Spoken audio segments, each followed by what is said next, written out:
Buenas tardes, queridos asistentes. La Dirección de Investigación de la Universidad de Cuenca, junto con su equipo técnico y de comunicación, presenta el día de hoy una jornada más del evento Café Científicos Virtuales, donde la ciencia tiene un espacio de voz en la comunidad. A continuación les voy a decir cuál es la dinámica de este evento, ¿no?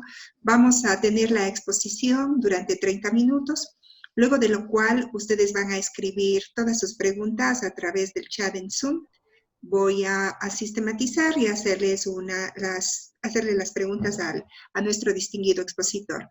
Luego, por favor, para que sea más clara el audio, apagar las cámaras y apagar los micrófonos. Esta conferencia va a ser grabada y va a ser compartida en el portal de la DIUC de la Universidad de Cuenca una vez que haya terminado el evento. Quiero comenzar diciendo que se reconoce el inmenso reto que supone para toda la humanidad el combatir la pandemia de COVID-19. La Semana Mundial de la Salud y Seguridad en el Trabajo, que se celebra el 28 de abril, estos dos eventos constituyen una oportunidad para comunicarnos entre la academia y la sociedad. Como un recuento histórico, en el año 2003, la Organización Internacional del Trabajo, OIT, declaró el Día Mundial, haciendo hincapié en la prevención de los accidentes y las enfermedades laborales. Por lo tanto, constituye una campaña de sensibilización destinada a atraer la atención internacional sobre el problema y, sobre todo, cómo crear una cultura de la seguridad y la salud en todos los ámbitos. Desde la Universidad de Cuenca y durante esta semana se ha enfocado el abordaje de los orígenes, tratamientos y manejo de las enfermedades infecciosas en la actividad laboral, prestando especial atención a la actual pandemia. Celebrando esta particular ocasión, el docente investigador Antonio J. Valecillo nos presenta la exposición titulada Zoonosis en Ecuador, retos y oportunidades, en la que se refiere a una serie de enfermedades infectotransmisibles causadas por parásitos, hongos, pseudohongos, algas, bacterias, virus y priones, que afectan y transmiten entre animales y seres humanos. Se estima que estas corresponden a cerca del 64% de las enfermedades infectotransmisibles del ser humano. Sin embargo, este valor es mayor al 70% cuando se refiere a enfermedades zoonóticas emergentes como la COVID-19. Sin duda, las zoonosis constituyen importantes riesgos laborales y un factor detrimental en el desarrollo económico, social y en la salud de las sociedades a las que afectan. En Ecuador se cuentan con datos escasos, limitados y poco actualizados sobre las zoonosis presentes. En muchas de ellas es necesario estar atento sobre su comportamiento por el riesgo que implica. Ante esto hace necesario definir y afrontar una serie de retos para lo cual el desarrollo de la investigación en el área de la biotecnología ofrece numerosas oportunidades que permitirán superarlos. Entonces, quiero presentarles a nuestro distinguido ponente, el médico veterinario zootecnista Antonio J. Valecillo, PhD, formado como doctor en ciencias de la Universidad de UNAM México, maestro en ciencias de UNAM México, médico veterinario zootecnicista también en México y es docente investigador titular de la Facultad de Ciencias Agropecuarias de la Universidad de Cuenca. Por favor, mi estimado doctor, a usted le dejamos. Muchas gracias. Bueno, antes que nada, buenas tardes a todos. Gracias por el espacio, tener la oportunidad de mantenernos en contacto por este medio.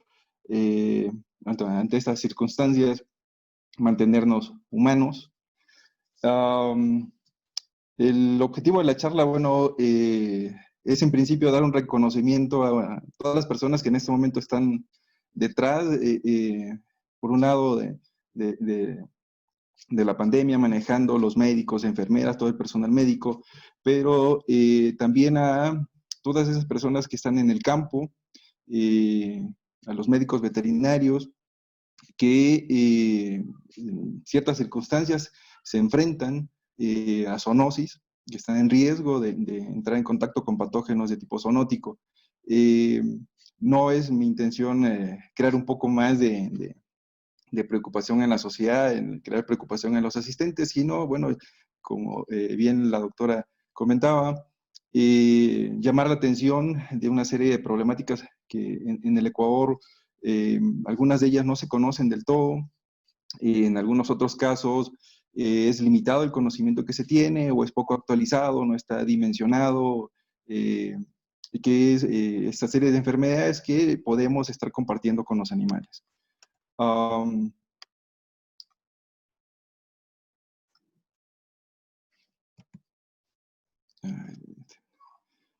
Bueno, básicamente la presentación la vamos a dividir en algunos puntos importantes.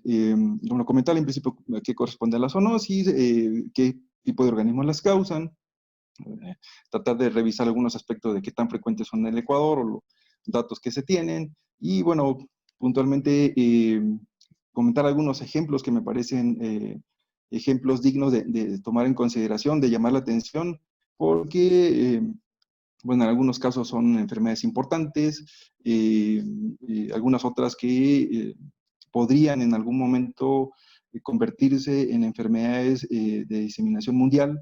Afortunadamente están restringidas en la zona del Amazonas, pero es importante tenerlas en cuenta. Y por otro lado, bueno, ¿qué oportunidades tenemos desde la parte de la academia, de la parte de la investigación, en la parte de biotecnología, que pudiese aportar herramientas, tanto para la prevención, el control y, en el mejor de los casos, erradicar este tipo de microorganismos que afectan tanto a animales como a humanos? Bueno, comenzaremos un poco por comentar. Bueno, en el caso de la zoonosis, son enfermedades infectotransmisibles. Esto quiere decir que los agentes causales, los microorganismos, ingresan al cuerpo de los animales o de las personas a las que afectan, evidentemente individuos susceptibles. No necesariamente ingresan propiamente al cuerpo, en algunos casos la zoonosis son enfermedades superficiales, es decir, pueden quedar a nivel de piel, a nivel de mucosas corporales, pero de manera genérica decimos que causan infección. Si hay ejemplos de enfermedades, sobre todo en el caso de enfermedades causadas por hongos, que llamamos micóticas también, que no necesariamente el hongo ingresa al individuo susceptible. Muchos de los hongos pueden producir toxinas, contaminar alimentos y a partir de allí causar un daño. Y realmente no estamos encontrando un contacto con el hongo propiamente. En el caso de bacterias también, por lo menos hay un ejemplo en donde una enfermedad bacteriana no requiere ingresar al individuo para causar daño. Lo puede hacer, pensemos un poco como a distancia, porque produce una toxina. Es el caso de una bacteria que se llama Clostridium botulinum. Entonces, a eso referimos con enfermedades infecciosas. Y transmisibles, bueno, que puede estarse movilizando de un individuo infectado, que puede estar enfermo, es decir, que puede estar mostrando signos clínicos, lesiones, etc. Y el microorganismo movilizarse a otro individuo susceptible. Los individuos susceptibles puede ser que se trate de una persona que entra en contacto con un animal enfermo, puede ser al revés, que en sentido inverso, que la persona esté enferma, afectada por una infección y pueda permitirse el paso del patógeno hacia los animales. Cuando esto sucede, es que definimos que las enfermedades se denominan zoonótica o, de manera genérica, zoonosis. Como se comentó hace un momento, las enfermedades de tipo infeccioso y que algunas de ellas son zoonóticas o tienen esta característica de estarse compartiendo entre personas y animales, pueden estar siendo causadas por parásitos.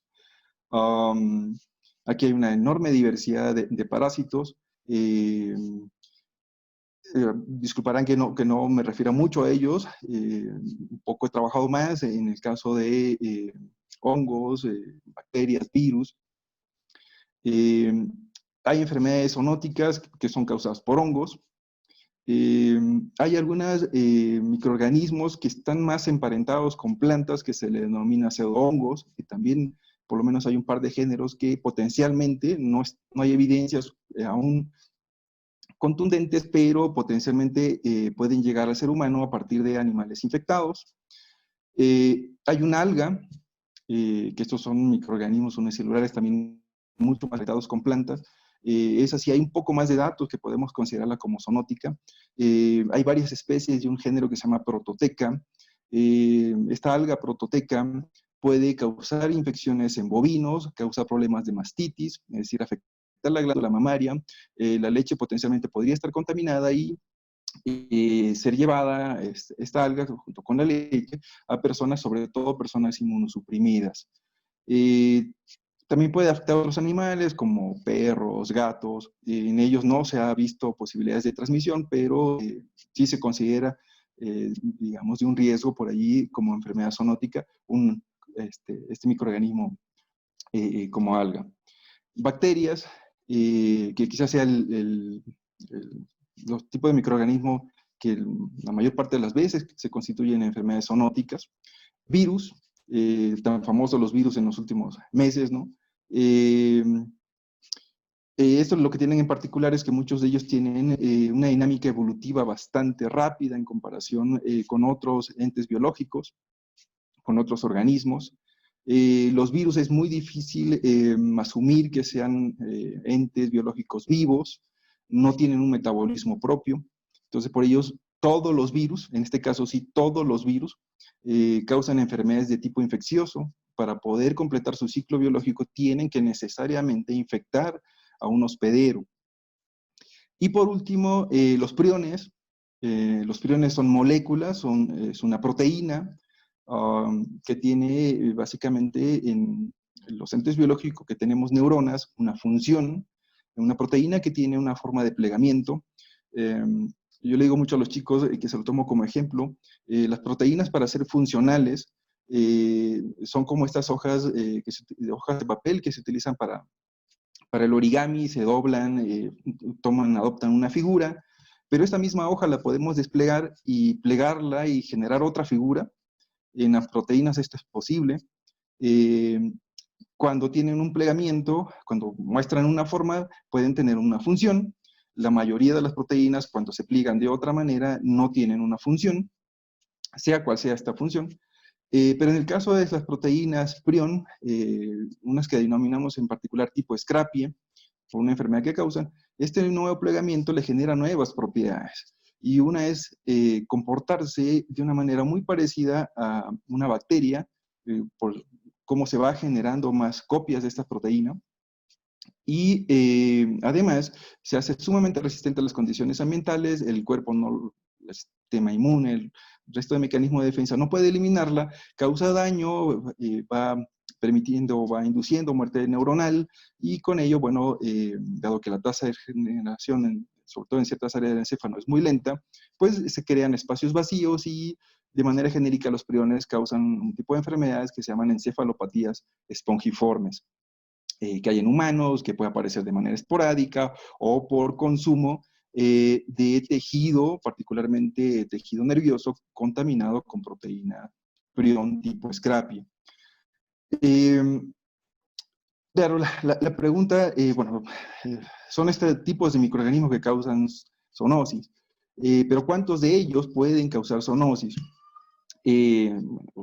Probablemente se ve por ahí el cursor, pero por ahí hay un estudio, quizás en su momento bastante amplio con respecto a las enfermedades zoonóticas, pero ya es un estudio que tiene prácticamente 2 décadas, en el que se enumeraban, se pudo recopilar más o menos información de cerca de 800 enfermedades, 800 patógenos que pueden causar enfermedades de carácter zoonótico.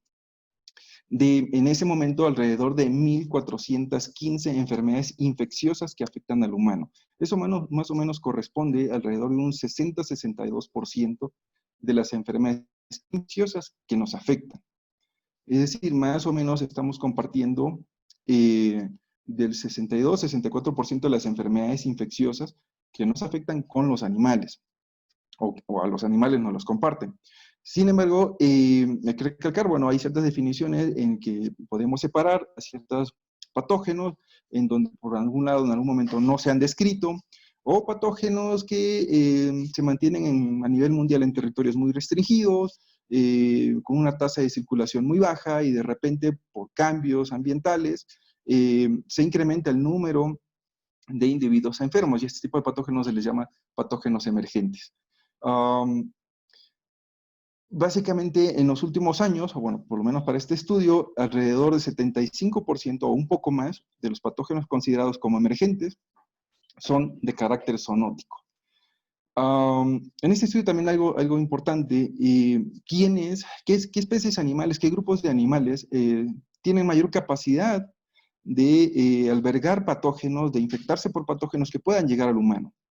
Si hablamos de manera global, básicamente los que con mayor frecuencia pueden llevar patógenos al humano son carnívoros. Y tenemos un par de carnívoros domésticos que son perros y gatos. Más o menos el 43% de los patógenos zoonóticos podemos estarlos compartiendo con perros y gatos. Ungulados, y ahí tenemos las vacas, cabras, ovejas, cerdos. Y los otros, que también son importantes, son roedores. En el caso de patógenos zoonóticos de carácter emergente, pues básicamente se cambia un poco hacia ungulados, ser los que mayoritariamente transmiten enfermedades de carácter zoonótico. ¿De qué tipo? ¿Qué tipo de patógenos podemos estar compartiendo? Bueno, en este gráfico que les muestro del mismo estudio, vemos más o menos la distribución del grupo de patógenos que afectan al ser humano. Mayoritariamente al humano nos afectan bacterias. Básicamente 4 de cada 10 infecciones son causadas por bacterias, en el caso del hombre. Esto cambia un poquito cuando hablamos de animales domésticos. En animales domésticos básicamente son enfermedades parasitarias, tipo helmintos, lo mismo que en carnívoros domésticos. Pero cuando hablamos de patógenos emergentes, básicamente los patógenos que con mayor frecuencia se constituyen de este grupo de enfermedades que o no han sido descritas o en algo ha cambiado la parte ecológica o ha cambiado la funcionalidad de estos microorganismos a nivel genético, es decir, mutaciones, en ello ya comentábamos, hay una evolución mucho más rápida, pasan a ser básicamente el 44% de las enfermedades que pueden llegar al humano. Y bueno, eso equivale o es proporcional a un poco a lo que sucede con animales. Algo más actual. De hecho, de hace más o menos unas 3 semanas, una publicación. Es un poco más predictiva, más que realmente sustentarse en una base de datos.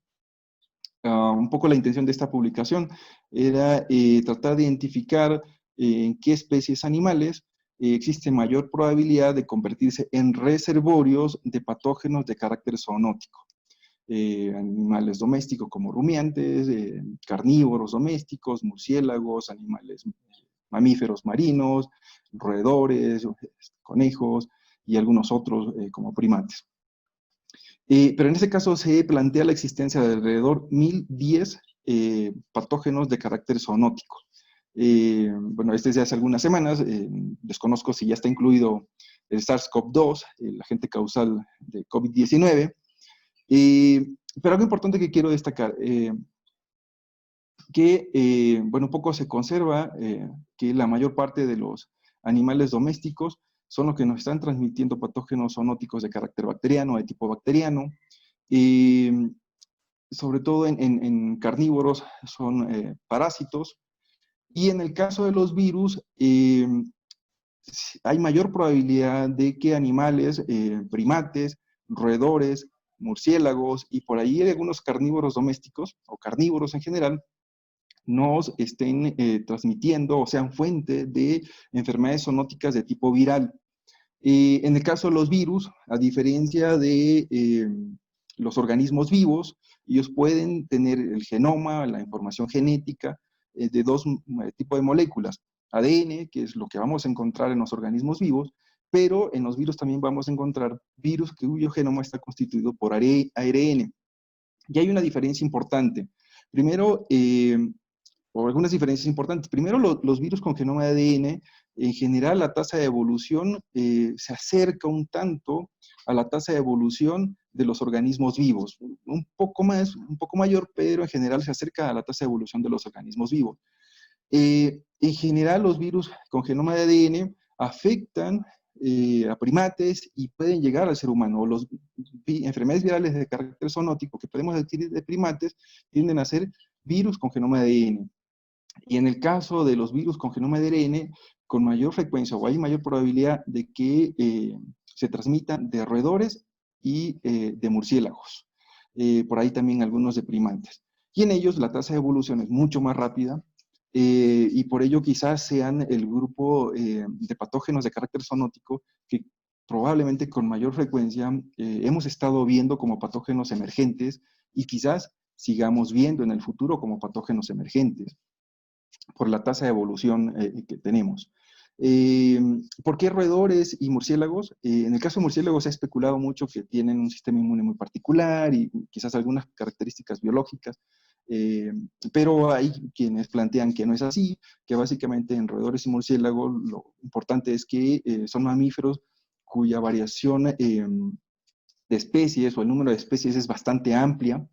Entonces, no necesariamente implica que tengan características un tanto particulares en su biología y que eso favorezca que puedan estar siendo infectados con virus y que puedan llegar estos virus al ser humano. Tener un poco en mente este panorama. Bueno, 800, más de 1000 enfermedades zoonóticas. ¿De estas cuántas existen en Ecuador? Es un poco tener una respuesta un tanto cercana a la realidad.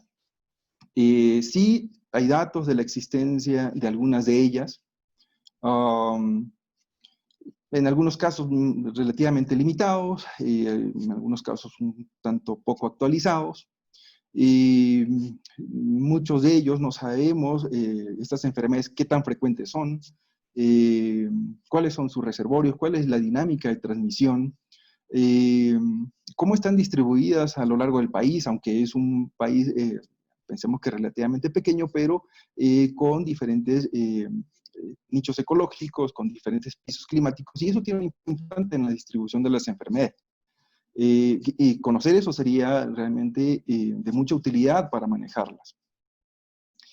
Hay otras enfermedades que definitivamente es muy poco probable que existan en el Ecuador. Pensemos en enfermedades que por ahí la mayoría de nosotros hemos escuchado, como fiebre hemorrágica del ébola, quizás algunas otras no, como una fiebre hemorrágica epidemia de Congo, enfermedad de Lassa, que son enfermedades virales, que sabemos perfectamente en dónde están ubicadas, son territorios muy restringidos, de estas tres que les comento, básicamente en África, y esperemos que en ningún momento salgan de allí, ¿no? Que se mantengan en esos sitios. Sin embargo, bueno, me parece que esta parte de tener una mejor dimensión de cuáles enfermedades de carácter zoonótico existen en Ecuador, con datos, con evidencias de su existencia, con qué frecuencia pueden estarse llevando al ser humano o llegando al ser humano, y su distribución, en qué zonas del país se encuentran, bueno, permitiría un manejo mucho más adecuado, reducir el número de casos en personas. Bueno, me parece que un tanto respetar estos espacios donde se mantienen los reservorios de estas enfermedades. Entonces, para mí esta es una serie de situaciones que implica una serie de retos que debemos afrontar en la medida de que algunas de esas enfermedades tienen un impacto en este momento y algunas de ellas potencialmente en el futuro quizás las escucharemos. Así que bueno, he tomado algunos ejemplos, quizás con el sesgo del caso. Sería interesante un poco integrar un trabajo con otras personas y tratar de ver qué otras enfermedades se puedan considerar bueno, potencialmente en algún momento de riesgo, que puedan emerger, se puedan convertir en problemas más importantes a nivel sanitario, y algunas otras que sabemos que existen, pues tratar de tener datos un poco más nuevos y mejor dimensionados del problema. Enfermedades un poco que quizás en algún momento podrían significar problemas sanitarios importantes. Bueno, aquí van a ver en el mapa en qué países se ha detectado una enfermedad viral causada por un virus que se llama virus Mayaro. probablemente no suena. El virus mayaro es un tipo de enfermedad viral que se llama arbovirosis, es decir, transmitida por artrópodos, específicamente por algunos tipos de mosquitos. Causa una enfermedad febril muy similar al dengue, al Zika, a chikungunya. En Ecuador sí hay ya algunos casos reportados de la infección por virus mayaro. ¿Por qué pensar en este virus y algunos otros que les voy a comentar que se podrían convertir en situaciones un poco quizás de riesgo para la mayor parte de nuestras sociedades?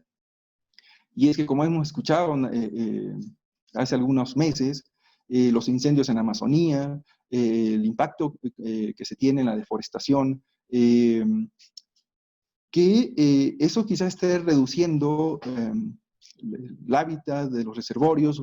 Mucha de esta deforestación está llevando animales domésticos a estos sitios. Evidentemente las personas también, no muchas, pero se trasladan a estos sitios. Es decir, estaremos cambiando un poco la ecología de los reservorios, por un lado, y pudiese favorecer la transmisión humanos, la selección de variantes de virus que pudiesen favorecer una transmisión mucho más efectiva entre humanos o en la población humana. Y por otro lado, algo que también es real y que quizás parte de la pandemia que estemos viviendo se sume a una otra serie de circunstancias, es el cambio climático.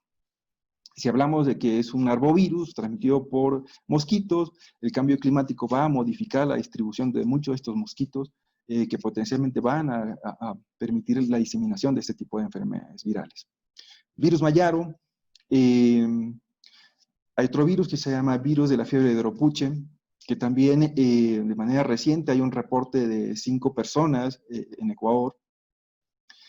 Básicamente el virus de la fiebre de Doropuche se ha identificado en gran parte de la Amazonía en el Brasil. También es otra arbovirosis. Hace un momento les hablaba de un par de fiebres hemorrágicas, enfermedad de Lassa y fiebre hemorrágica del ébola. Enfermedades virales que se restringen al África. Y bueno, eso suena un poco lejos. Pero cabe decirles que en toda la región andina existen virus que han sido responsables de algunos pequeños brotes de fiebres hemorrágicas similares a fiebre hemorrágica del ébola. Este grupo de virus se llaman arenavirus, pertenece a una familia que se llama Arenaviridae, y en general en toda la región andina ocasionalmente han aparecido brotes. De hecho, quizás algunas personas, pero se los puedo comentar que hace algunas semanas ya se había iniciado la pandemia de COVID. Se detectó un caso de fiebre hemorrágica por arenavirus en una ciudad brasileña. Afortunadamente fue una sola persona y, bueno, no sé lo que ha pasado con la persona, pero fue un caso. Hace unos 4 o 6 meses hubo un brote en Bolivia, y allí fallecieron algunos médicos y, bueno, algunas personas del campo por arenavirus. Y aquí sí hay que poner un poco de atención porque de hace algún tiempo me he dado la tarea de tratar de identificar si hay reportes en Ecuador de arenavirus y como podrán ver en el mapa, no hay, por lo menos a lo que yo he accedido, un reporte de un arenavirus en Ecuador. Los arenavirus generalmente utilizan como reservorios a roedores silvestres y potencialmente algunos de estos roedores existen, bueno, en realidad algunos géneros de estos roedores existen en Ecuador. No, yo por lo menos conozco si estos roedores pudiesen estar también funcionando como reservorios de estos virus. Sobre todo roedores que se encuentran en la zona de la Amazonía. Entonces, esta en particular me parece una enfermedad que merece bastante atención, estar un poco atentos de su existencia, sobre todo identificar sus reservorios y en el caso de las personas que en ocasiones tienen que manejar, que pueden estar en contacto con este tipo de animales, pues tomar las debidas precauciones. Otra enfermedad viral, hantavirosis, causada por un virus que se llama virus hanta o virus hantan. También se ha reportado en Sudamérica. De hecho, virus hantan, aunque raro que aparezcan casos, pero básicamente está distribuido en todo el mundo. Hay básicamente dos manifestaciones de la enfermedad, una que generalmente son problemas de tipo renal y otra que es un síndrome pulmonar. Pensemos algo similar a una influenza mucho más severa, bueno, quizás al COVID-19. Virus Hanta también tiene como reservorios roedores. Hace algunos meses hubo un brote, una serie de casos, alrededor de 37 personas que se infectaron y algunas de ellas fallecieron lamentablemente en Argentina. Y surge el brote a partir de una persona, un granjero que estuvo limpiando una bodega. Allí pues, respiró polvo contaminado, quizás con heces, orina de roedores que estaban infectados con virus Hanta. Se fue a una fiesta y en la fiesta infectó a una serie de personas, y entonces, bueno, una serie de casos. En Ecuador potencialmente hay virus Hanta. Me parece que hay muy pocos reportes al respecto. Y también potencialmente hay los reservorios. Otra enfermedad viral, y esta va un poco más hacia animales domésticos, virus de hepatitis E. Hepatitis virales hay hepatitis A, B, C, D y E. Todos ellos son de familias diferentes. Hasta hace algunos 3, 4 años, quizás la hepatitis viral de mayor riesgo, quizás más severa, porque de hecho aún no hay vacuna, pero hace algún par de años más o menos ya hay un tratamiento, un tanto costoso, pero ya existe un tratamiento para hepatitis C, que es una de la más peligrosa. Hepatitis E es de carácter zoonótico.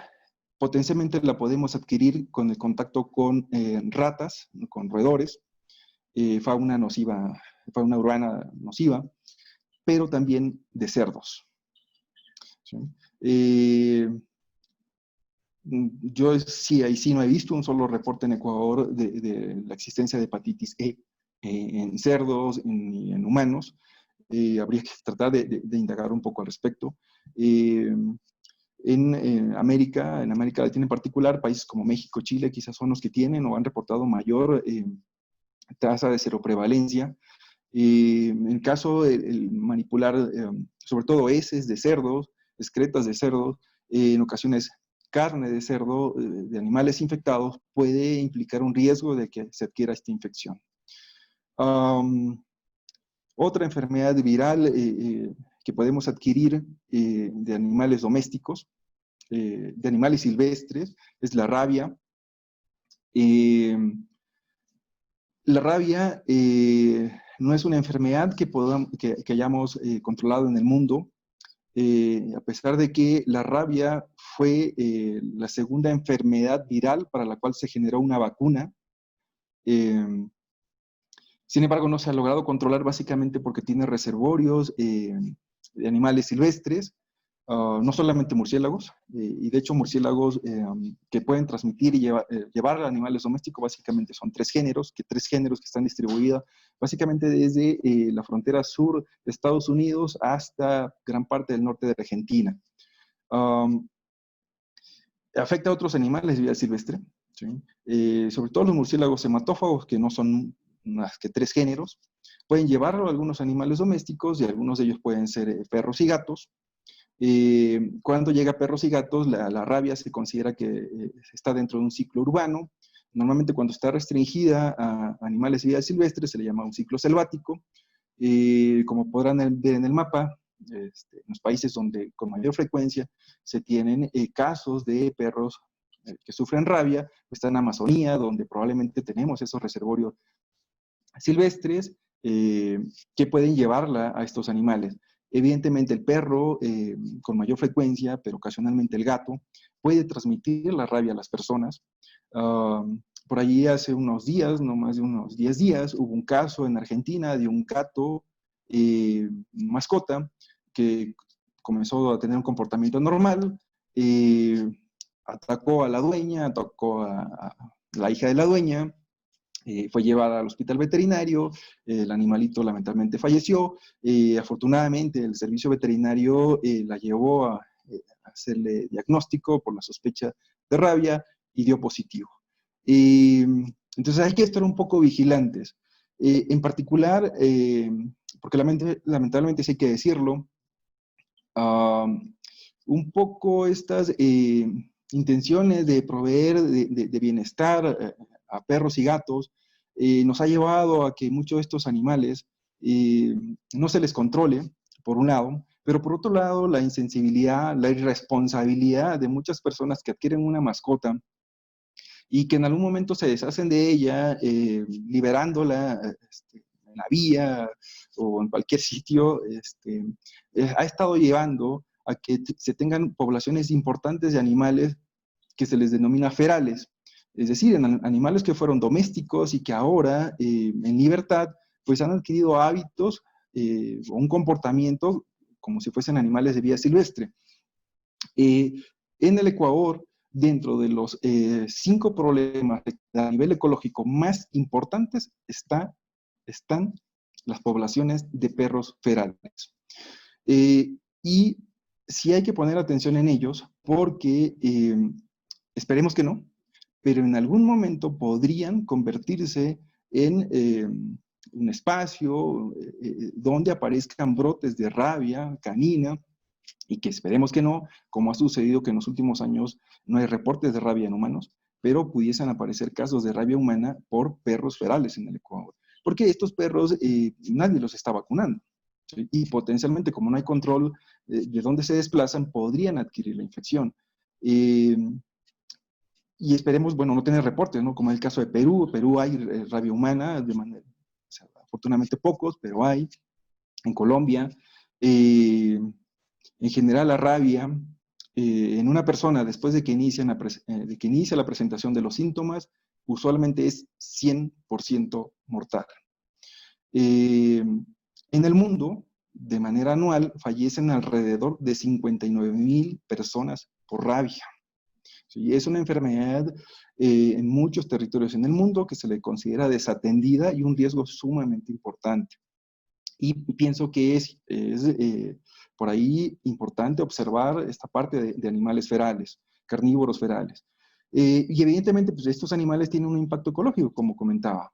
Están modificando a otros grupos de animales que son presa de estos perros y gatos que están libres, que se les ha liberado, que probablemente pueda estar cambiando y favoreciendo la distribución de otros patógenos o la aparición de otras enfermedades. Incluso enfermedades que son exclusivas de perros y gatos. Digo, se me ocurre que ciertas enfermedades que son exclusivas de perros y gatos, como distemper canino, parvovirosis, estos animales están siendo como reservorios, estos animales ferales que no hay un control sobre ellos y que están manteniendo en circulación virus u otras enfermedades que pueden llegar a los animales que residen en las ciudades, que están y conviviendo con personas. Enfermedades bacterianas, una que es bastante importante y ahí sí tenemos un vínculo importante con la ganadería, con varias especies domésticas, es la leptospirosis. En Ecuador contribuye más o menos a un 7,2% de todos los casos de leptospirosis en América Latina. Bueno, este es un reporte que tiene ya de algunos años, más o menos unos 6 años. Otra enfermedad, brucelosis. Brucelosis puede llegar al ser humano de varias especies domésticas. Eso incluye también a los perros, cerdos, bovinos, cabras. En el caso de brucelosis, en algunos territorios no tenemos realmente claro qué tan frecuente puede ser el contacto de las personas con esta enfermedad. Un estudio, también ya tiene algunos años el reporte, de más o menos 1,8% de seroprevalencia en algunas provincias del norte de Ecuador. Tuberculosis. Y bueno, tuberculosis es una enfermedad interesante. Hay una especie de Mycobacterium, se llama Mycobacterium bovis, que normalmente afecta a animales, particularmente a bovinos.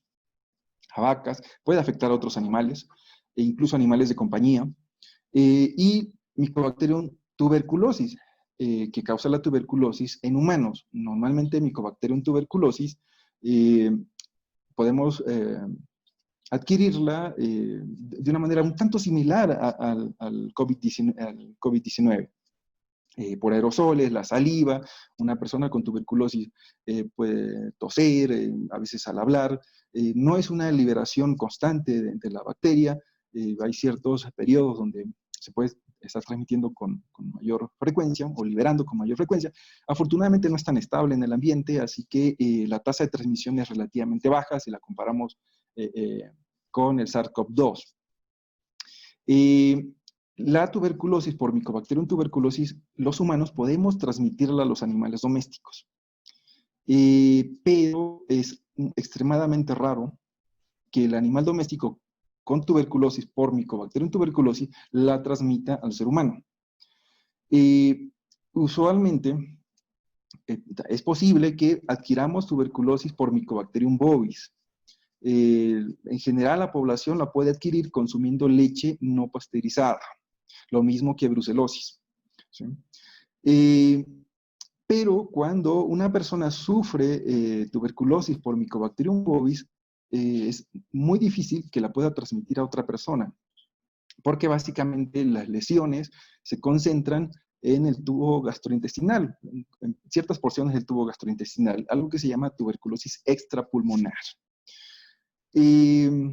Bueno, el caso de tuberculosis humana en Ecuador es una enfermedad que relativamente ha estado controlándose en los últimos años, en los últimos 18, 20 años ha bajado la incidencia que refiere al número de casos que aparecen anualmente. Más o menos se tiene un número de unos 6.000 a 12.000 casos de manera anual de tuberculosis en humanos, o sea, nuevos casos. La mayoría de ellos recibe tratamiento, el tratamiento es efectivo, se curan. ¿Sí? Si fallecen, me parece que por ahí alrededor de un poquito más de 1.000 personas al año de tuberculosis humana. Hace algunos años la tuberculosis en personas, como hay un riesgo de adquirirla de los animales, se asumía que en el mundo no más allá del 2 a 4% de la tuberculosis en las personas era de tipo zoonótico, es decir, por Mycobacterium bovis. Sin embargo, a raíz de un estudio que se hizo en los migrantes, la mayoría mexicanos, que llegaban a la frontera sur, o en la parte sur de Estados Unidos, se encontró que en ellos más del 12% de las personas tenían tuberculosis por Mycobacterium bovis. ¿Sí? Cuando un poco el paradigma o lo más o menos entendido es que eso era mucho menos, 2 a 4%. Eso ha dado origen que por lo menos en México se hayan estado realizando estudios, sobre todo en personas del campo que han migrado a ciudades, en donde ciertos grupos de estas personas que han migrado, en ellos la tuberculosis por Mycobacterium bovis puede ser identificada hasta en el 40% de los individuos infectados o afectados por tuberculosis.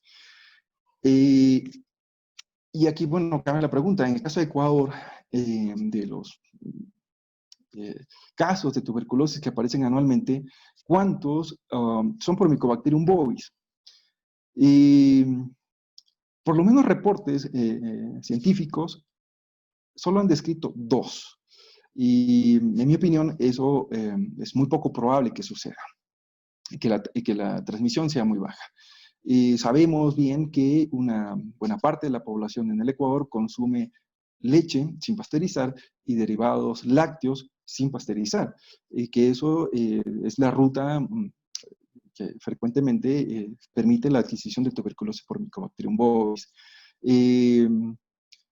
Lo más probable es que tengamos mucho mayor número de casos por Mycobacterium bovis. Quizás en niños que están consumiendo leche contaminada. No hay datos, digamos, relativamente actuales de qué tan frecuente es la tuberculosis en bovinos, pero sí hay datos que se han identificado ya algunos años, entonces tienen hasta el 8.6% de bovinos reactores, que eso implica que han estado expuestos y que potencialmente están enfermos de tuberculosis. ¿sí? Porque es un método indirecto de diagnóstico. Es decir, no estamos realmente identificando el patógeno, sino un poco cómo está respondiendo, qué consecuencia de la exposición del animal. Bueno, sí me parece que una población de riesgo en este caso, pues es la población infantil, que muchos de ellos pues, probablemente estén consumiendo leche sin pasteurizar. Y en el mapa un poco les muestro qué tan frecuente es la tuberculosis en niños, reportada hace unos meses en el Ecuador, que se concentra en algunas provincias. Y bueno, en algunas otras, bueno, no hay datos. Parásitos. Toxoplasma.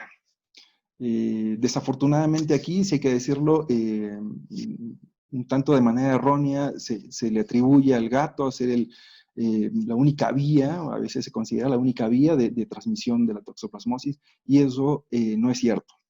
La mayor parte de las veces se adquiere toxoplasmosis por consumo de carne no cocinada de manera adecuada, carne de animales domésticos, en algunos países carne de especies como la ovina, ovejas, cabras, cerdo.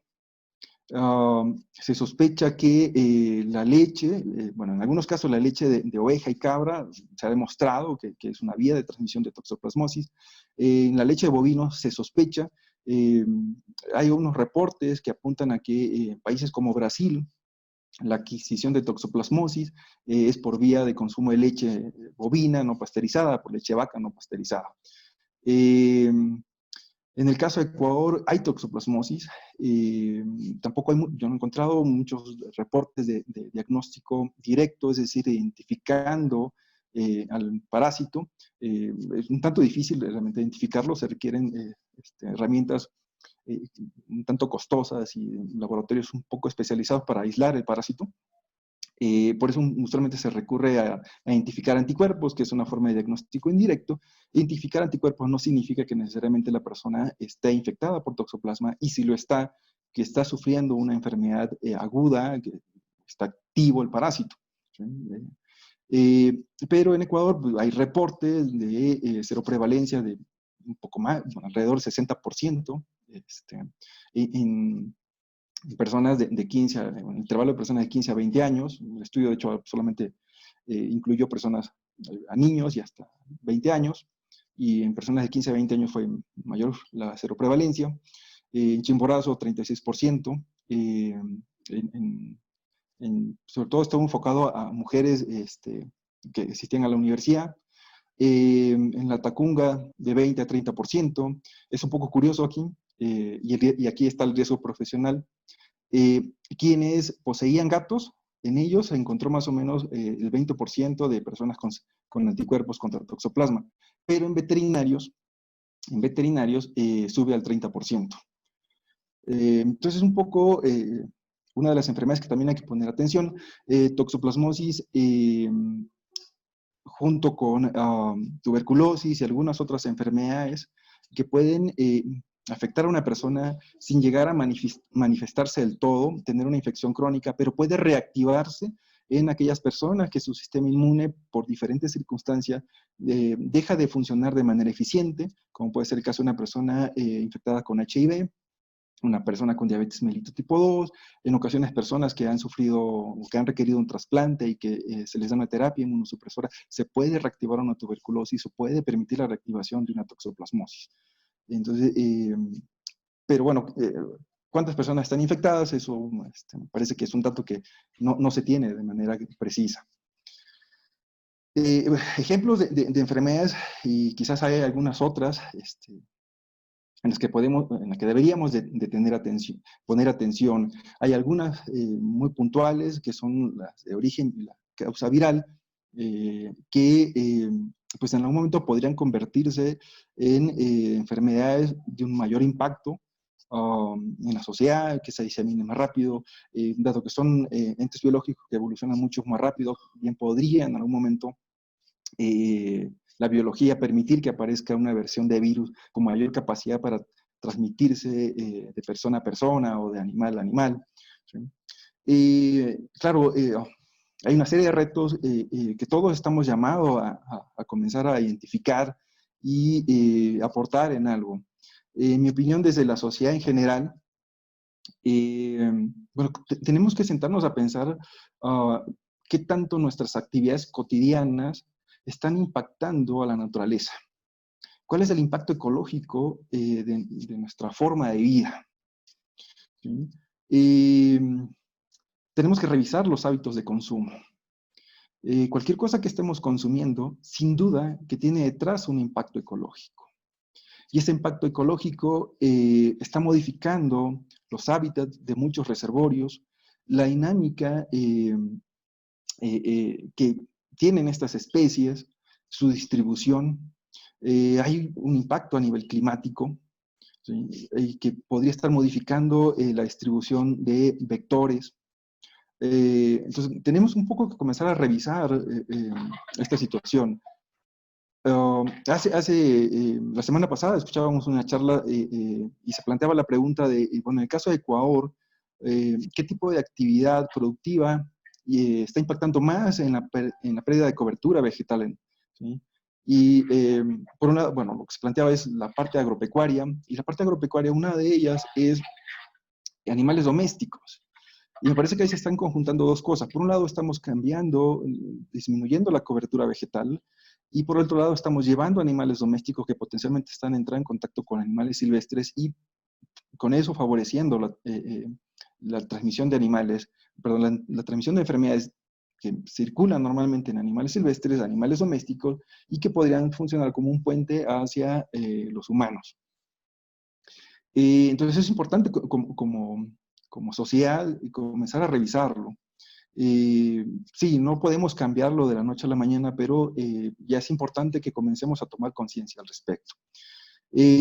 Bueno, como parte de una universidad, me parece que el trabajo universitario es el que plantea una serie de utopías hacia donde debe dirigirse una sociedad. No solamente contribuye a la parte dinámica de la sociedad en generar profesionales que en algún momento se insertan en la parte productiva, sino debe plantear hitos, una dirección, una brújula, un mapa, una hoja de ruta hacia donde debemos un poco dirigirnos como sociedad. En el caso de Ecuador, se tienen tres ejes del ejercicio universitario, que es la docencia. Y en la docencia es sumamente importante, por un lado, que la enseñanza de todo lo que refiere a enfermedades infecciosas se mantenga lo más actual posible. Tenemos que favorecer mayor interacción en la formación de dos profesionales. Por un lado, los profesionales de la medicina humana y por el otro, los profesionales de la medicina veterinaria. Ya desde hace algunos años se ha planteado el concepto de una sola salud o de una salud, que es tan importante como el hecho de que 60, casi un poco más del 70% de las enfermedades infecciosas que nos afectan, las compartimos con los animales. Y quizás, ¿quién mejor pueda conocer las enfermedades que afectan a los animales que los médicos veterinarios? Entonces debe haber mucha mayor interacción. Incluso me atrevería a pensar que debiesen plantearse cursos básicos que debiesen ser compartidos entre estudiantes de medicina humana y medicina veterinaria. ¿Por qué no pensar cursos básicos como de microbiología, virología, para que tengamos un poco más de esa interacción y se cree un espacio mucho más, en el que se dé mucho más comunicación ya a nivel profesional, un trabajo en conjunto? De hecho, se han visto en algunos países, ha habido polémicas porque no hay participación de los médicos veterinarios en la presente pandemia, y más aún pensando que el origen viral es un animal, muy probablemente de murciélagos, quizás hay un intermediario, pero lo que sí hay en donde sí hay mucho mayor certeza es que viene de murciélagos. Bueno, veterinarios no he visto mucho en Ecuador. Evidentemente, en la parte de investigación, vinculación, salir y enterarnos la situación de la sociedad, darle un espacio dentro de la universidad para que se planteen las demandas de la sociedad en la parte productiva, en el campo, en la ganadería, en la agricultura, en la parte industrial, tener ese espacio en que nos planteen esas demandas y podamos un poco aportar en la solución de ellos. Sin embargo, en mi opinión, creo que estos retos se resumen en algo. diagnóstico, diagnóstico, diagnóstico. Tratar de manejar enfermedades infecciosas y muchos otros tipos de padecimientos no infecciosos, primero, no es ético si no tenemos un diagnóstico. No es ético plantear un manejo farmacológico en un animal o en una persona, más aún, sin evidencias diagnósticas. Es sumamente importante. Hace algunos años que me integré a la universidad, una de las cosas que observé, menos como docente de la carrera de veterinaria, es que la medicina veterinaria, una buena parte de la práctica del ejercicio veterinario, no se recurre al diagnóstico. Y bueno, además, pensar un poco que mi área de experiencia en investigación podía de manera inmediata retomarla en Ecuador, que es un poco regulación genética en bacterias, bueno, me pareció un poco más sensato, más responsable, pues tratar de la experiencia enfocarla a generar, a buscar alternativas de pruebas diagnósticas que pudiesen tener una aplicación en algún momento en medicina veterinaria. La otra idea es, bueno, en conjunción con esta idea de comenzar a tratar de generar herramientas, de buscar estas oportunidades de cómo prevenir, por un lado, de controlar y, si es posible, erradicar las enfermedades infecciosas, pues generar herramientas diagnósticas que fuesen posible hacerlas en espacios con poca infraestructura, que no requiriese un laboratorio tan especializado, digo, un poco pensando en hacer un ensayo diagnóstico en el campo, en la Amazonía, ¿sí? O allá en la costa, con ambientes cambiantes. Evidentemente lo más práctico, lo más sencillo, que no requiriese una persona demasiado especializada, en robustos, que lo movilizase a cualquier sitio y tuviese un resultado lo más confiable posible. Decir que eso se traduce en sensible y específico a nivel diagnóstico. Así que bueno, un poco partiendo de esa idea, tratando de indagar las posibilidades de diagnóstico directo, es decir, identificar al patógeno, al microorganismo que causa la enfermedad, o sus componentes. Podemos detectar ciertos componentes del patógeno y con eso, digamos, con cierto nivel de confianza, asumir que está allí. Dos de los componentes que podemos identificar son los antígenos. Con mucha frecuencia los antígenos son proteínas, que son parte del agente infeccioso, y el otro, material genético. En el caso de la identificación de material genético, prácticamente se puede aplicar para todos los patógenos, excepto los priones, porque los priones son proteína, es lo único que son, así que eso no se puede detectar con herramientas de biología molecular, que básicamente se basan en la detección de material genético. Una de las herramientas que por ahí identifiqué y que me ha parecido que tiene un potencial importante y hemos ya trabajado con tesistas en algunas enfermedades, es una técnica que se llama LAMP, que al español es amplificación isotérmica mediada por un lazo. En general, las técnicas de amplificación de material genético, las más conocidas, una que se ha hecho muy famosa en los últimos días, es el RT-PCR o RT-PCR, para amplificar ARN. Cuando intentamos amplificar ADN, utilizamos solamente un PCR o PCR. Y para hacer este ensayo tenemos que la muestra, el recipiente, calentarlo, enfriarlo una serie de veces o ciclos. Y en el caso de este ensayo, LAMP es isotérmico, es decir, solamente con una sola temperatura podemos tener el proceso de amplificación. Eso significa que por lo menos un equipo que puede significar algunos miles de dólares, no lo vamos a requerir. No les platicaré el diseño porque, o cómo es el ensayo, porque bueno, es un tanto complejo, pero lo que sí les puedo decir que es un ensayo que requiere poco equipamiento. El ensayo, el resultado lo podemos visualizar en algo que llamamos electroforesis, donde le estoy mostrando son muestras positivas, vemos un patrón, una especie de barrido, pero vemos como una especie de bandas, de líneas que se van acumulando. Y en el otro lado estamos viendo muestras negativas. Esta técnica es sumamente eficiente para generar material genético. Requiere muy poca cantidad de material inicial para que genere el amplificado. Eso significa que es muy sensible a nivel analítico. En algunos ensayos se ha demostrado, en algunas publicaciones se ha demostrado que es tan sensible como un PCR en tiempo real. Es decir, que más o menos detectan la misma cantidad de material genético. Es tan eficiente en la generación de material genético que incluso son ácidos nucleicos que se puede monitorear el cambio de pH, la acidez que se genera en la reacción, agregando colorantes. Es decir, no requerimos hacer esta electroforesis, podemos obviar ese paso.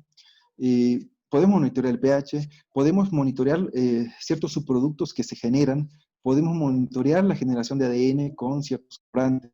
Así que podemos sacar el tubo, agregarle un colorante. Hay colorantes que le podemos agregar previo a colocar la reacción, sacar el tubo, observarlo y con ellos ver si hay una reacción de amplificación o no. Si es positivo la presencia de determinada material genético o no. Si ese material genético corresponde a un patógeno o no, bueno, si está probablemente ese patógeno. Si encontramos el material genético, muy probablemente está el microorganismo. Y algo adicional.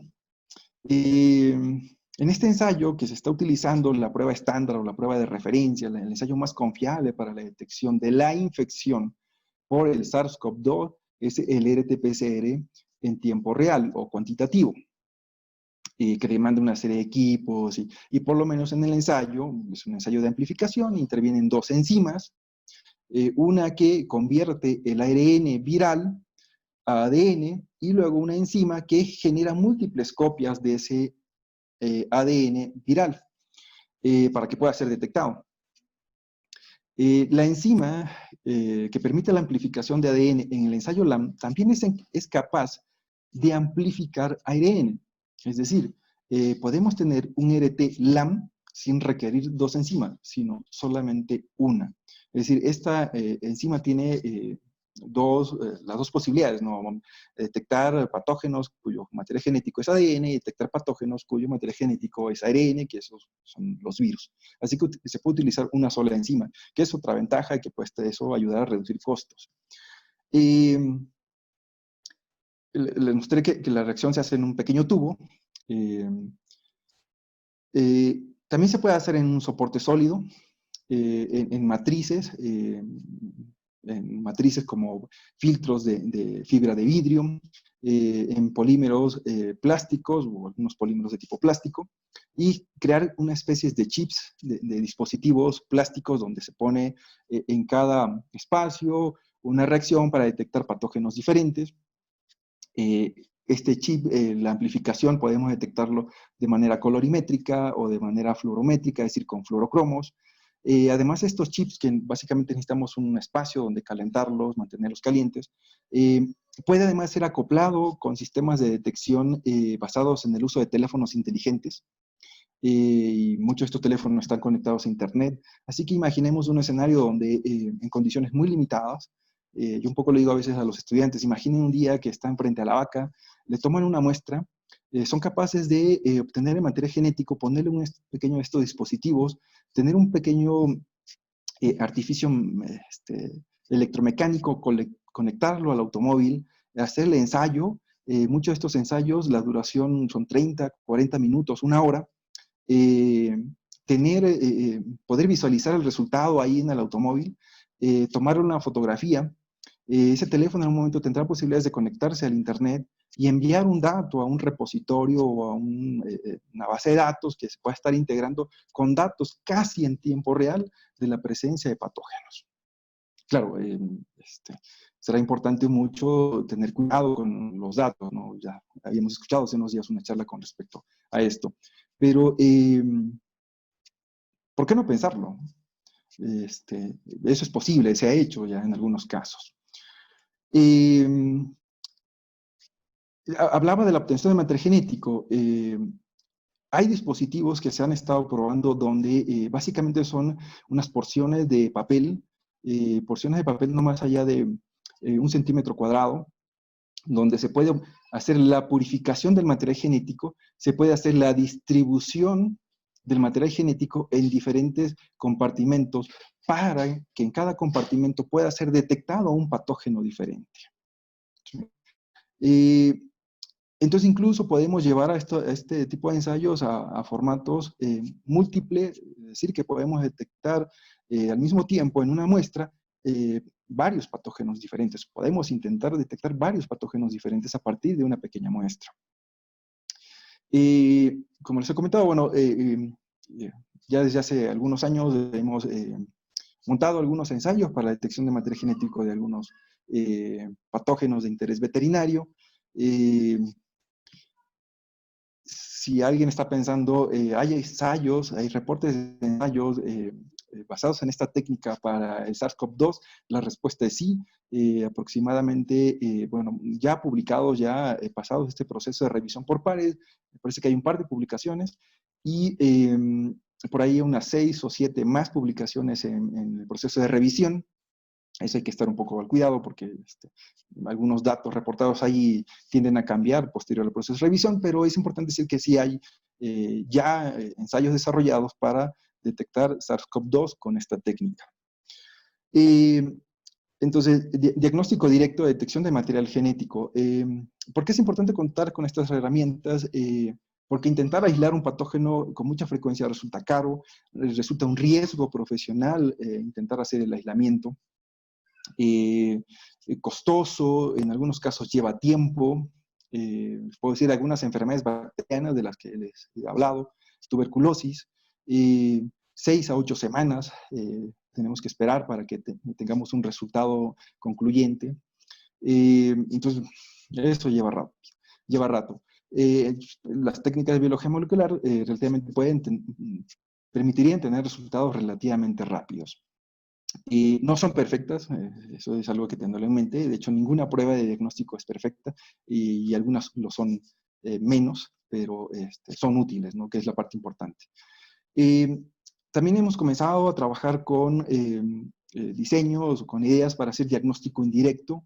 Las herramientas de diagnóstico indirecto no estamos detectando al patógeno como tal o algunos de sus componentes. Generalmente detectamos yo digo que la huella que puede estar dejando el paso o la presencia del patógeno, ya sea en la persona o en el animal, generalmente la huella que buscamos son anticuerpos, pero también podemos buscar respuesta inmune de tipo celular, pero en general anticuerpos, que dicho sea de paso, son una buena parte de estas pruebas rápidas que han estado siendo cuestionadas,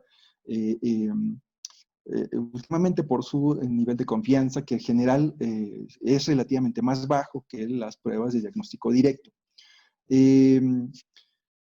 Para el diagnóstico indirecto, básicamente lo que necesitamos es una especie de trampa para capturar anticuerpos. Estas trampas son moléculas de naturaleza antigénica, es decir, componente del patógeno que podemos sobreproducir sin el riesgo de estar en contacto con el patógeno, obteniendo la información genética que codifica para estos antígenos, trasladarlo a otros organismos y sobreproducir de manera controlada y sin riesgo de estos antígenos, cosecharlos, purificarlos y buscar plataformas donde se nos facilite la detección de anticuerpos.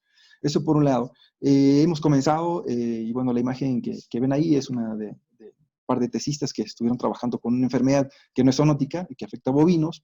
Logramos conseguir el material genético para un par de antígenos y debo decirles que con todas las mejoras del caso, logramos por ahí comenzar a probar un pequeño ensayo, un par de pequeños ensayos para detectar anticuerpos contra un parásito que normalmente se mantiene en los perros, puede llegar a los bovinos, en los bovinos puede mantenerse circulando. En los bovinos generalmente el problema que con mayor frecuencia causan son problemas de abortos.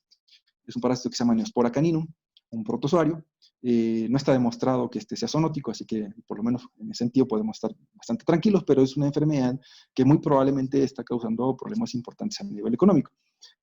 Hasta el momento, bueno, tanto Estefanía como Tatiana probamos por ahí con algunas muestras de perros, de sueros de perros, y bueno, hay resultados interesantes. Habrá que afinar alguna serie de cosas, pero así podemos intentar comenzar a generar antígenos que potencialmente, por un lado, puedan emplearse como la parte eh, principal para ensayos de detección de anticuerpos, métodos indirectos. La parte que nos da el mensaje de si están o no los anticuerpos presentes en la muestra del paciente, los llamamos sistemas trazadores. Con mucha frecuencia estos sistemas trazadores son enzimas que le agregamos un substrato y cambia de color o nos deja una manchita, etc. Son enzimas. La mayor parte de las enzimas que se utilizan vienen de plantas. La que con mayor frecuencia se utiliza es una planta que se llama Armoraceae rusticana. En los últimos años se ha comenzado a generar enzimas de otro tipo de plantas, como de soya. Así que un poco por ahí tenemos la idea de comenzar a tratar de obtener enzimas de plantas, de leguminosas, como los porotos, que existen en estas peroxidasas, y de maíz. Bueno, nos llevará un poco de tiempo porque bueno, hay que tratar de cubrir unas cuestiones normativas en el país para trabajar con esto, pero está el planteamiento. Así que bueno, esto nos puede ayudar. Otra idea que por ahí, bueno, hemos comenzado a tratar de conseguir las herramientas, generar moléculas derivadas de anticuerpos, particularmente de este tipo de animalitos, de camélidos sudamericanos, unos anticuerpos que se les llama VHH o también nanobodies, que quizás también por ahí van a escuchar o comenzar a escuchar este tipo de nanobodies o este tipo de moléculas para, en un intento de generar potencialmente fármacos para tratar a la COVID-19. Los camélidos, camellos dromedarios, los camélidos suramericanos, llamas, alpacas, vicuñas, guanacos, junto con los tiburones, tienen una particularidad. Ellos pueden tener anticuerpos que llamamos de una sola cadena, moléculas de anticuerpos mucho más pequeñas que las moléculas de anticuerpos que comúnmente producimos nosotros o el resto de animales. Y este tipo de moléculas facilitan su producción, bueno, en realidad su selección, su producción en otro tipo de organismos. Son relativamente más estables, se les puede hacer una serie de manipulaciones. De manera artificial también se han creado en humanos este tipo de anticuerpos. Tienen una particularidad, como es una sola cadena, un solo péptido, se estructuran de una manera en que una de las zonas que interacciona con el antígeno protruye, es como una especie de espícula que generan, y en muchos de esos casos esa espícula es capaz de en los sitios que tienen muchos virus para unirse a los receptores. Muchos de los virus tienen sus receptores, perdón, sus ligandos virales, una especie de cavidad, y muchos de estos anticuerpos pueden tener una especie de espícula que se introduce en esa cavidad y con ello podemos bloquearlo. Es decir, muchos de estos anticuerpos son capaces de bloquear variantes virales, porque la evolución lo que hace es que los virus varían, evolucionan, hay cambios alrededor de ese receptor, pero en el sitio que interacciona con la célula hospedera, eso generalmente no cambia, porque cambiaría la célula hospedera, ¿no? O cambiaría la especie a la que afecta. Eso usualmente no se puede cambiar, porque no podría infectar el virus. Y entonces, como evoluciona a ese alrededor, la respuesta inmune usualmente que generamos va hacia alrededor, pero no hacia esa pequeña cavidad. Sin embargo, los camélidos, con este tipo de anticuerpos que tienen, nos permite generar anticuerpos que pudiese bloquear a virus emparentados que utilizan el mismo receptor de una manera mucho más eficiente. Y sí, hay gente ya en el mundo trabajando con la búsqueda, la generación de moléculas derivadas de anticuerpos de camélidos para intentar tener herramientas alternativas para tratar a la COVID-19. Bueno, esperemos en un momento conseguir el material y bueno, no quizás para COVID-19, pero para algunas otras enfermedades de interés veterinario y por qué no pensar que incluso en la parte humana pudiésemos contribuir en generar ese tipo de anticuerpos. Entonces ahí están las alternativas, están las oportunidades desde la biotecnología, cómo pudiésemos contribuir, por un lado, en la parte veterinaria de manera inmediata, como estamos en parte contribuyendo en la parte veterinaria, cómo pudiésemos un poco reorientar a patógenos de tipo zoonótico. Sí, claro, hay muchos retos que enfrentar en este momento. Quizás el más prioritario es un poco salir lo mejor librados de la pandemia actual. Y aunque parezca un poco fuera de momento, fuera de lugar, pensar en otras enfermedades, tenemos que comenzar a pensar, tenemos que comenzar a plantearnos escenarios hipotéticos y esperemos que queden en eso, en escenarios hipotéticos, pero no quedarnos atrás, comenzar a decir que en el Ecuador se pueden hacer cosas interesantes, se hacen cosas interesantes, hay la capacidad, el talento humano suficiente como para abordarlo, y no quedar meramente en receptores de tecnología, en esperar que el resto del mundo genere una vacuna o genere alternativas terapéuticas para COVID-19 y para el resto de enfermedades que hay y que estamos sufriendo. Hay una serie de oportunidades, yo les muestro desde mi área de expertise lo que se puede hacer, lo que potencialmente podemos generar en el país.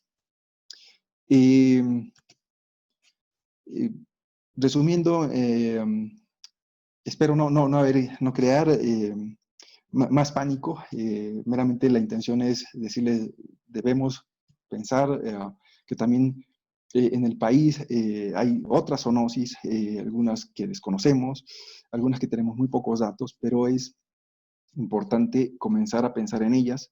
Ya tendremos en su momento la oportunidad una vez que podamos recuperarnos del COVID-19, comenzar a trabajar en algunas otras, estar atentos en algunas de ellas. Eh, no sé qué más comentarles. Si hay alguna pregunta, de mi parte no queda más que agradecerles. Si ahora no hay el espacio para las preguntas, si no alcanzan a generarse, bueno, ahí me pueden contactar a mi correo electrónico o en Twitter, o preferiría el correo electrónico, si hay alguna inquietud al respecto.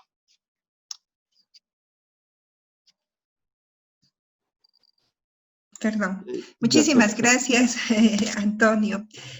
Yo soy médica pediatra y efectivamente lo que usted acaba de decir, necesitamos abordarlo desde un trabajo en equipo. Y la muestra es que hoy he aprendido mucho de usted y muchísimas gracias. Y me motiva a pensar en nuevos diagnósticos clínicos, me motiva a trabajar en equipo, a explorar nuevas cosas, así es que me pareció fascinante lo que usted acaba de exponer. Tenemos dos preguntas de los asistentes. La una, si por favor nos puede indicar que con respecto a la enfermedad de Chagas, que es transmitida por el Trypanosoma cruzi, ¿verdad? Sí. Es una enfermedad zoonótica, sí. Supongo, según la definición que usted dice. Y eso sería, y tengo otra pregunta con respecto a la tuberculosis por Mycobacteria bovi. Si es que hervir la leche no pasteurizada sirve para evitar el contagio, son las dos preguntas que tenemos.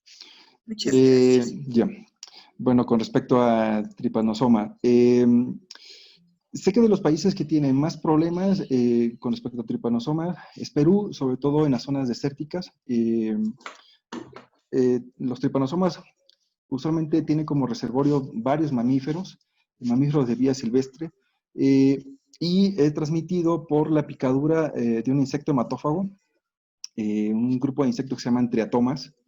Bueno, acá en Ecuador no sé cómo les llaman, a veces necesito subtítulos o la traducción de ciertos términos.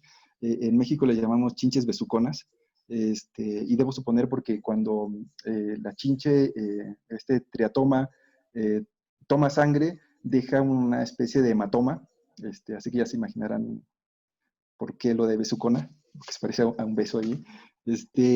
Y cuando está tomando sangre en realidad de feca, y en las heces está liberando los tripanosomas, y los tripanosomas son capaces de introducirse en el agujero que dejó la chinche. Entiendo que en Ecuador hay, no sé qué tan frecuente, y me parece que hay en algunos sitios donde hay zonas secas, territorios donde la precipitación es menos frecuente, pero bueno, sí le debo datos más específicos al respecto de enfermedad de Chagas. En caso de tuberculosis bovina, sí. La ebullición de la leche elimina de manera eficiente al Mycobacterium bovis, lo inactiva. Sí, así que esa es una buena estrategia para reducir la frecuencia con la que se podría adquirir la enfermedad. Sí, muchísimas gracias. Estas son, a ver, tengo una preguntita más. Tenemos aquí un comentario.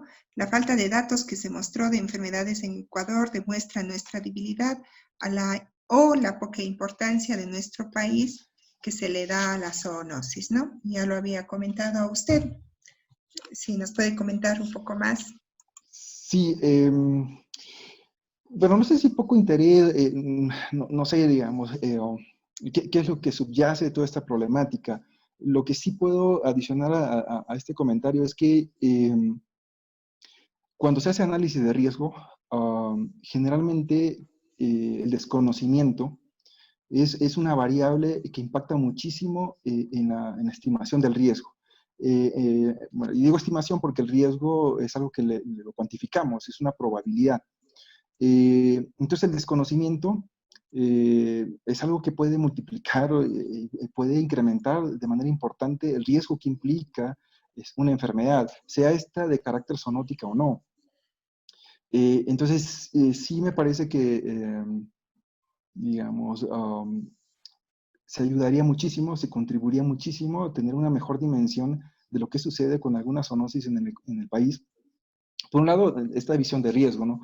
Pero por otro lado, digo, como veterinario, que somos en algunos momentos, y en alguna parte de la veterinaria pragmáticos, en la parte económica, tener una dimensión de cuántas enfermedades animales tenemos, cuáles, qué tan diseminadas están, qué tan frecuentes están, debemos de traducirlos a nivel económico. Les voy a dar un ejemplo, y una enfermedad que por ahí también comentamos, brucelosis. Generalmente en los bovinos afectan a la especie de brucela que se llama Brucella abortus.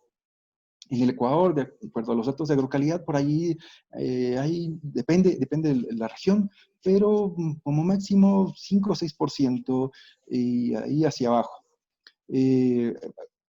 Diagnóstico indirecto, cero prevalencia, lo que no necesariamente equivale a decir que ese 6% o menos de los animales estén infectados. ¿Okay? Pero asumiendo que están infectados, en el Ecuador, más o menos por brucelosis, podría estar dejando de ganar, en el caso de brucelosis bovina, entre 15 a 16 millones de dólares al año. Porque en promedio, y eso sí lo estimamos por allí con un estudiante de maestría, por lo que causa, por las necesidades de atención médica, etcétera, etcétera, por cada vaca infectada de brucelosis se deja de ganar en promedio de 240 a 260 dólares. ¿Sí? Así que un poco si estimamos, en base a la población de bovinos que hay en el Ecuador, de bovinos hembra, en etapa productiva, y más o menos por dónde está la prevalencia, podríamos decir que el Ecuador deja de ganar al año por una sola enfermedad más de 15 millones de dólares. ¿Sí? Entonces también tenemos un poco que generar esos datos por el impacto económico que en algunos casos tienen las enfermedades infecciosas. Digo, y aquí un poco estamos dejando de lado la parte zoonótica, ¿no? Tenemos otra pregunta. Sí. ¿Es posible que exista una antropozoonosis en el contexto de enfermedades futuras? Y con esto, ¿y qué pasa con los estudios y campañas de estas, en la prevención de estas enfermedades zoonóticas, por ejemplo, dengue, malaria, y ahora en los tiempos de COVID-19? Y con Ya, eso terminaríamos las preguntas. Muchísimas gracias. ya. Sí, mire, habla de antropozoonosis. Sí, hay enfermedades que normalmente las encontramos en poblaciones humanas y ocasionalmente pueden llegar a los animales. En varios ejemplos comentábamos, en el caso de tuberculosis por Mycobacterium, tuberculosis humana por Mycobacterium tuberculosis, que puede llegar a los animales. Sin embargo, en los animales no se mantiene una transmisión sostenida de este patógeno. Eh, el otro ejemplo, y que es el que estamos viviendo, porque hasta ahora los reportes sugieren que los felinos, incluidos los felinos domésticos, pudiesen exponerse, quizás infectarse. Y digo quizás porque los animalitos, por ahí gatos y por ahí parece que unos tigres que se han identificado, en ellos material genético del virus, lo cual no significa que realmente estén sufriendo la infección, ¿sí? En ese caso, se tendría que generar una evidencia en el que se aísle el virus, tanto de gatos como de los felinos. Y hasta ahora la evidencia apunta a que estos animales potencialmente se exponen y quizás se infecten. No hay evidencia de que los felinos, incluidos los gatos domésticos, lo transmitan a las personas, ¿sí? Porque esto ha creado ciertas inquietudes, ¿no? Aún no hay evidencia de que un gato que potencialmente se infectó y en él se generan nuevas partículas virales del SARS-CoV-2 pudiesen llegar al humano. Eso no hay evidencia.